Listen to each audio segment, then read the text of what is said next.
जिस तरीका से पिता अपने बेटा को प्यार करता है उस तरीका से मैंने अपनी प्रजा को प्यार किया। मैंने अपनी प्रजा को लाड लड़ाए, दुलार किया। आज मैं बड़ा अभागा हूं जो अपनी प्रजा से बिछुड़ रहा हूं, प्रजा को छोड़ रहा हूं।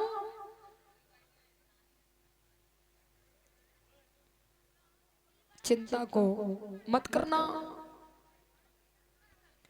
हरिश्चंद्र चले हैं, आगे आगे विश्वामित्र जा रहे हैं, पीछे हरिश्चंद्र जा रहे हैं, पीछे से मैया तारा बेटा की उंगलियां पकड़ के चल रही हैं।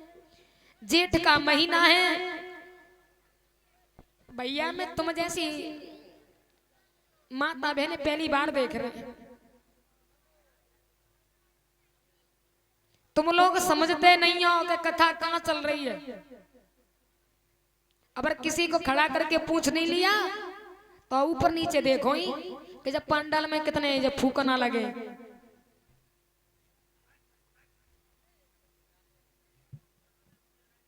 ये तो समझिए कौन से रस की कथा चल रही है,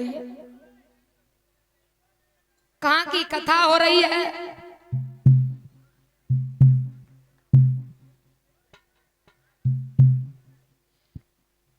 महाराज हरिश्चंद्र चल रहे हैं, जेठ का महीना है, कड़ी धूप पड़ रही है। जब कड़ी धूप पड़ रही है तो बेटा कह रहा है मां मेरे पैर जल रहे हैं, मेरे पैरों में फलक पड़ गए मां, मेरे पर चला नहीं जा रहा है। मैया तारा अपने कलेजा के टूक को गोद में ले लेती हैं, चलने लगी हैं। बड़ा रेत है, जहाँ थक जाती हैं उसी जगह पर बेटा को पैदल चलाने लगती हैं। जब बेटा परेशान हो जाता है तो बेटा को गोद में ले लेती हैं।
पहला दिन है जो कि मैं इतना लंबा सफर कर रही हूँ और पैदल चल रही हूँ। इस स्थिति में मैंने कभी अपने मेन गेट का दरवाजा नहीं देखा कि मेरे मेन गेट पर कैसा रोड है, मैंने कुछ नहीं देखा।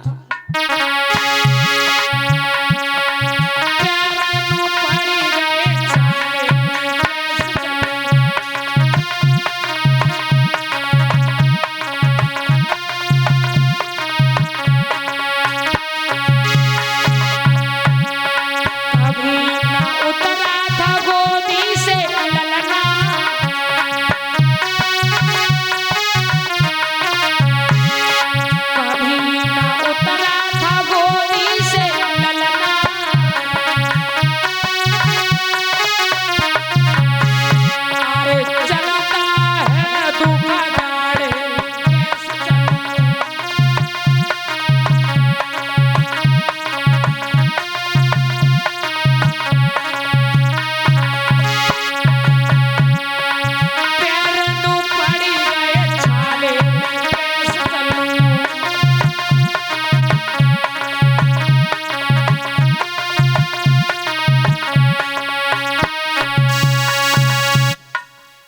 तरीका से मैया तारा व्याकुल हो रही है। बेटा पानी मांगने लगा है तो मैया तारा बोली, पिया अपना रोहित पानी मांग रहा है, थोड़ा सा पानी पिला दो। मेरे बेटा को बहुत तेजी से प्यास लगी है। रोहित कह रहा है, माँ मेरा गला सूखा ज्यादा है, मुझे एक घूंट पानी पिला दो माँ, मेरे से आवाज नहीं दी जा रही है, मेरा गला सूख रहा है माँ, मैं मर जाऊंगा, मुझे एक घूंट पानी पिला दो माँ। मैया तारा अपने हृदयेश्वर से विनती कर रही है, पिया मेरा बेटा मर जाएगा, बेटा मर जाएगा, मेरे बेटा को एक घूंट पानी पिला दो। हरिश्चंद्र कहने लगे, तारा बेटा मर जाए चाहे तुम मर जाओ, हमें कुछ लेना देना नहीं है, जब तक संत भगवान का कर्ज हम अदा नहीं कर देंगे तब तक हम पानी क्या किसी वृक्ष के नीचे खड़े भी नहीं हो सकते। चलिए बेटा मर रहा है, मर जाने दो।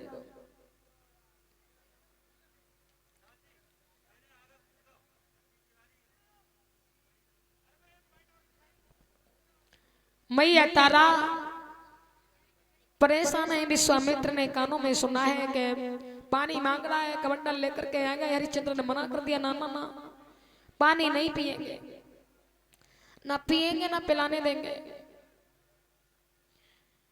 काशी बीच नगरिया में पहुंच जाते हैं। विश्वामित्र आवाज लगाने लगे, काशी के लोगों देखिए, गाय भैंस बकरी सभी ने बेचते हुए देखा होगा, मगर इंसानों को किसी ने बेचते हुए नहीं देखा है। हम तीन तीन प्राणी लेकर के आए हैं और तीनों प्राणी की एक ही कीमत है, 20-20 बार सोना। चाहे नौजवान लो, चाहे स्त्री लो, चाहे बालक लो। काशी की भीड़ इकट्ठी हो जाती है। कालू नाम का मेहतर निकल के आ जाता है, कहने लगा, बाबा जी इस मर्द की क्या कीमत है? कि 20 बार सोना। मैया तारा ने देखा कि मेरे पिया के लेवाल आ गए, हाथ जोड़ करके कहने लगी, पिया मेरे से पहले मत बच जाना, अपने सामने मुझे बेच देना, उसके बाद में बचना। तब तक एक वैश्या निकल के आ गई। वैश्या कहने लगी, बाबा जी इस स्त्री की क्या कीमत है? कि 20 बार सोना, अभी लेकर के आती हूँ। वैश्या घर को भाग जाती है सोना लेने के लिए। मैया तारा कहने लगी, बाबा जी मुझे वैश्या के हाथ में मत देना, क्योंकि वैश्या तो वैश्या ही होती है, वो अपने धर्म की रक्षा नहीं कर पाती है, भला दूसरे के धर्म को क्या बचा सकती है।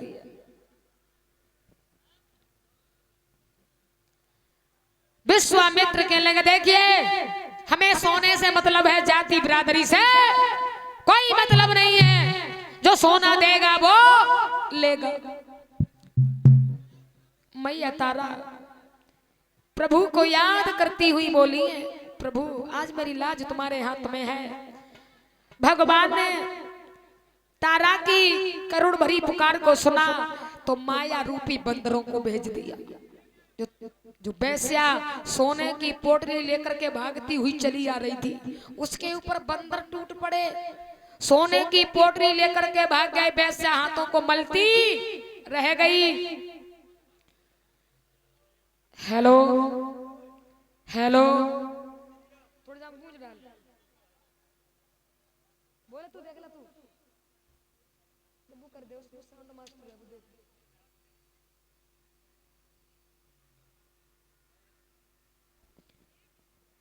हेलो हेलो, ठीक है, हेलो सही है। इधर वैश्या हाथों की तरफ मलती रह गई है। तब तक ब्राह्मण और ब्राह्मणी निकल आए। ब्राह्मण ने कहा, बाबा जी इस स्त्री की क्या कीमत है? कि 20 बार सोना लो। मैया तारा की कलाई ब्राह्मणी पकड़ लेती है और लेकर के चली। तो रोहित मैया की साड़ी की प्लेटों में लिपट गया। जो प्लेटें होती हैं साड़ी की, उस साड़ी की प्लेटों में लिपट जाता है और कहने लगा, माँ मैं मर जाऊंगा तेरे पे, तू मुझे छोड़ के मत जा माँ, तुझे मुझे छोड़ करके ही जाना था तो तूने जन्म क्यों दिया था मुझे, मैं तेरे बिना एक पल जिंदा नहीं रहूंगा माँ। जिस बच्चे को माँ का प्रेम नहीं मिलता उसे सारी दुनिया में कोई प्रेम देने वाला नहीं है, मुझे लेकर के ही जाना माँ, तुझे जाने नहीं दूंगा। मैया तारा अपने बेटा को गले से लगा लेती है और रोने लगी, बेटा मैं क्या करूं, बिन पंखों की चिड़िया हो चुकी हूं, अगर मेरे पंख होते तो मैं तुझे लेकर के उड़ जाती, बेटा मेरी मजबूरी है। रोहित कहने लगा, माँ कुछ भी सही मैं तुझे जाने नहीं दूंगा, मुझे भी ले चलो, मैं भी तुम्हारे साथ में ही चलेंगे।